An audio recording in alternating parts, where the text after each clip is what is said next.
Guys, today we're back in the desert road. We have this awesome 2021 BMW 228i that we're gonna take on a drive and give you all the good and bad and everything in between. So follow us along, let's go.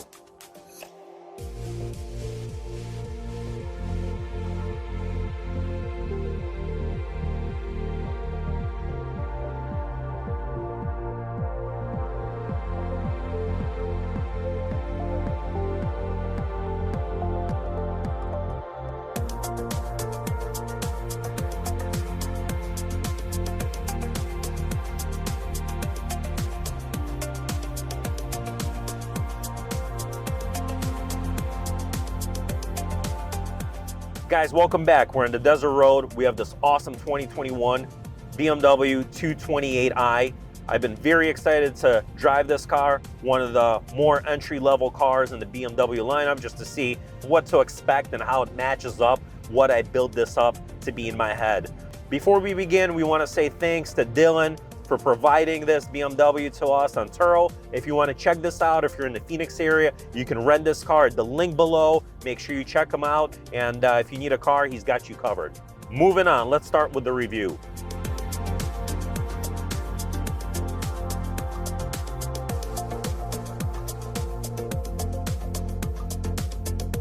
Let's start off with the exterior of the way this car looks. And we got a really good chance to, kind of walk around, evaluate this inside and out, because frankly, I never really see these four-door Gran Coupes out on the street. And when you see them, you just see them for a brief second. So finally got a chance to take a look on the outside of the car. I think this car looks absolutely magnificent, especially in this blue paint. The front looks mean. This is the M Sport package.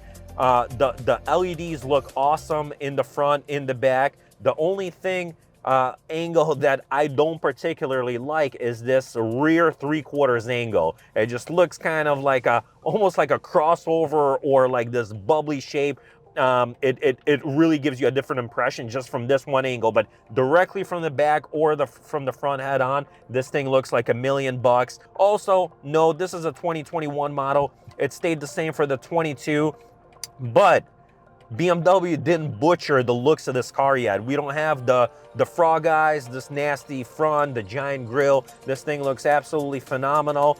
Kudos for BMW for kind of keeping this true to its element and the original BMW idea and shape on here.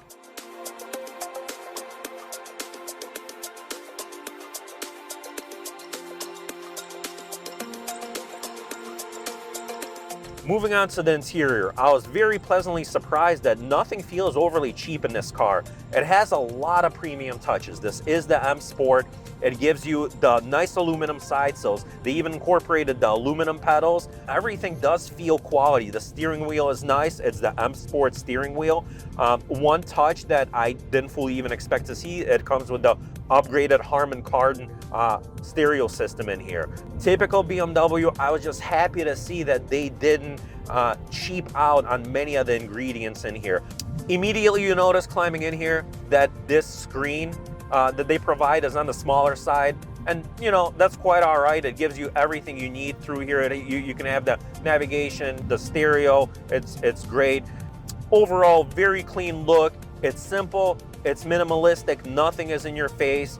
You do realize this is a driver's car, so you're happy to not be inundated with a whole bunch of big screens and all of that. Let's also remember that BMW did a great job. They incorporated actual physical buttons for all the AC. I always appreciate that. I hate fumbling with AC controls through the screens, especially while you're driving. This particular model comes with heated car seats as well, which is outstanding, and a heated steering wheel as well, which came as a surprise in a car like this. So overall, very, very nice. It has the black headliner with the black interior. I have no complaints for a car in this class, and it honestly exceeded all of my expectations of what I imagine a BMW in this price class would be.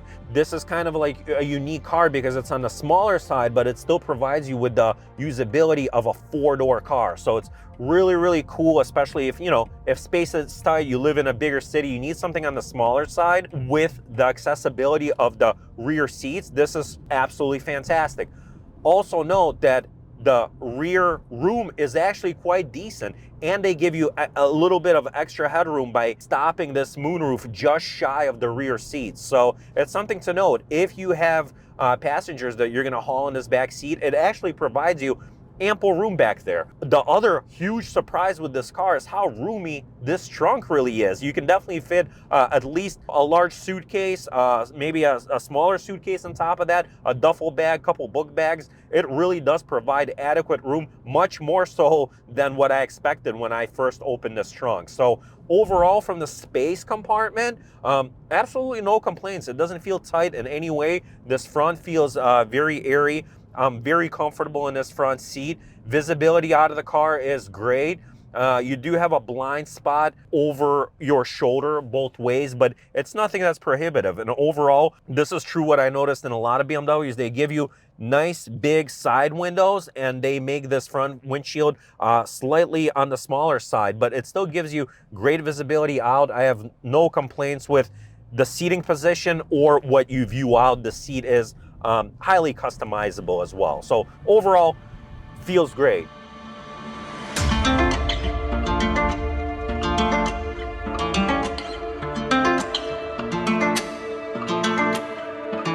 All right, guys, let's talk about this drive. And that's the part where I'm actually the most surprised. So this drives like a much more premium and solid car than what you would think in your head. It doesn't have any economy feels in this whatsoever.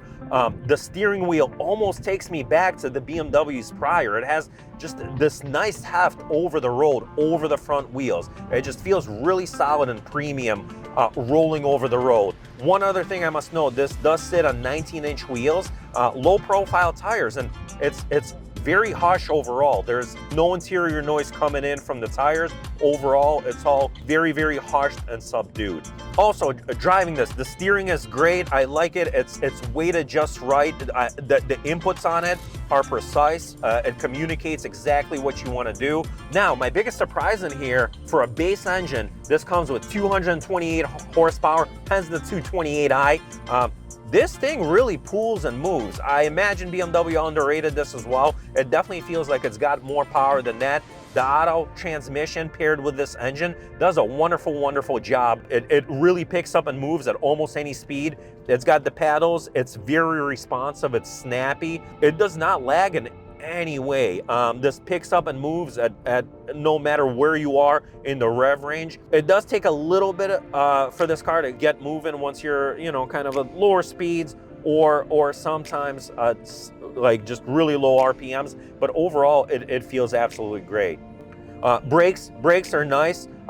They're very typical BMW fashion. They're touchy, they're responsive. What I like about this entire package is it gives you very sporty feelings, but without beating you up in any way. It provides a very nice, very compliant ride, and best of all is the usability you get from the 4 doors and the fairly large trunk on here. So it really is kind of an all-in-one package that you're getting with this BMW. Also, I feel like you're getting a lot of car for what you're paying, especially in this price range. You're not breaking the bank. You're getting a premium BMW product. You're getting fun in a small package. You can park anywhere, gives you fun day-to-day run around. It's a great city car. It's a great freeway cruiser. Overall, BMW managed to cram a lot of great features into a small package. I really like what BMW did, and this particular 228i exceeded many of my expectations of what I built up in the head,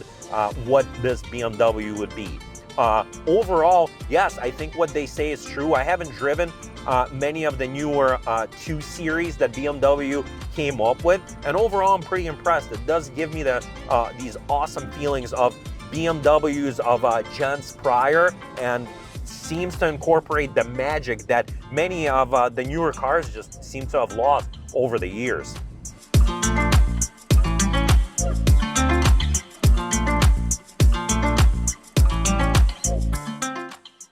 All right, guys, moving on. We're gonna do, as usual, our 3 likes and 3 dislikes. Okay, to start off, my number one like is I really like the way this car looks in this awesome blue color. It looks great. It looks like BMW kept to its tradition. It looks sporty. It looks fun with this M Sport package. Looks absolutely fantastic. Number two like, I like this interior. I like the layout. It's simple.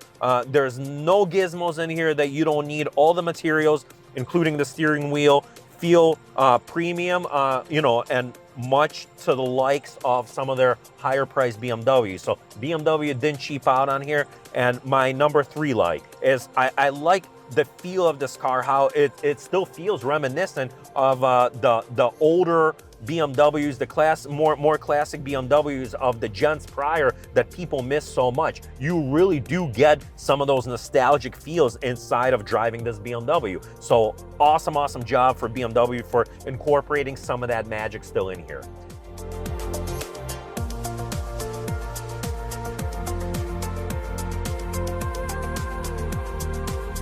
Moving on to the three dislikes. The first one, even though this car rides well, it does ride very solid on the road. After, let's say, 10, 15, 20 minutes, you start to really feel the sporty nature of this car. It does ride more on the firmer side. You feel it, especially over imperfect pavement, you know, and just something you got to live with. My number two dislike, again, this will vary person to person, but these seats aren't my favorite. They feel overall supportive, but just being in here for you know, an hour or two, you do start feeling a little bit of leg pain, back pain, and make sure you like these seats and you're fairly comfortable. Again, keep in mind this isn't an SUV. You're sitting closer to the ground, much sportier seating position here than the typical SUVs we would review on the channel. And number three dislike, it's the fact that BMW incorporated this see-through mesh right here on this roof. I like a solid covering here. The sun still, you know, even with this closed, it still beats down on you. Not too bad, but a dislike of mine, combined with the fact this gives you no grab handles on any seat inside this car. So that wraps up our likes and dislikes. We're wrapping up this review. I hope you enjoyed following us along on this drive of the 228i that we have, the Gran Coupe. Fantastic ride in this price point. Excellent car. We'll see you next time on the desert road.